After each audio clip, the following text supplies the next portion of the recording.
What can be done internationally to rein this in, this conflict now between Israel and Hamas?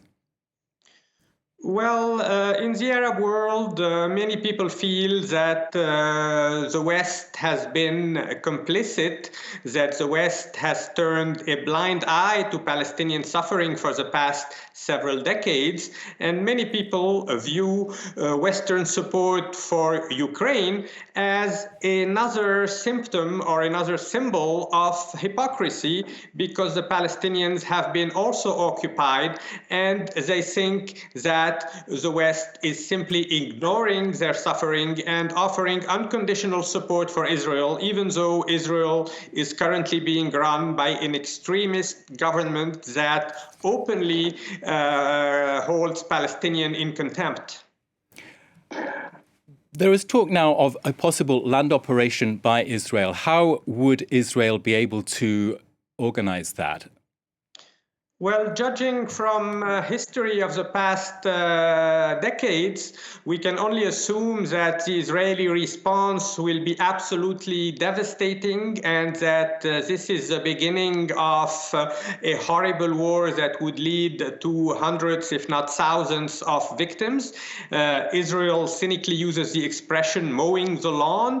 Very frequently, they proceed to operations in Gaza or in South Lebanon.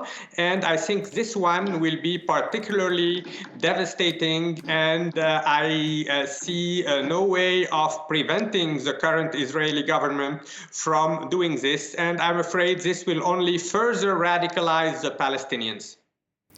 Radicalize the Palestinians, but we're also seeing domestic Israeli politics here playing out, because the justice reform has been a terrible situation for this ultra-nationalist far-right government in power. How is that going to be planning out? The reaction from Israelis themselves to this massive conflict now beginning? Yes, this is a fundamental point. Kissinger often said that Israel has no foreign policy, only domestic politics. And when it comes to domestic politics, Israel has been ongoing the worst existential crisis of its history. So today we are going to see probably a rally around the flag phenomenon. All Israelis want to take revenge on Hamas, but they will also probably criticize the massive intelligence failure. So there are still two unknowns today. What will be the position of Hezbollah? Will Hezbollah join this fight and open a second front in Lebanon? And what will be the position of Saudi Arabia, which was on the verge of normalizing its relations with Israel?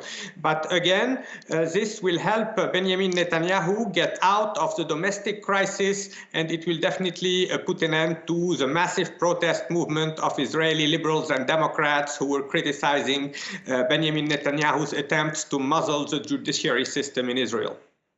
Thank you to you, Karim Emil Bitar. You are Professor of Middle East Studies at the ENS, the École Normale Supérieure in Geneva.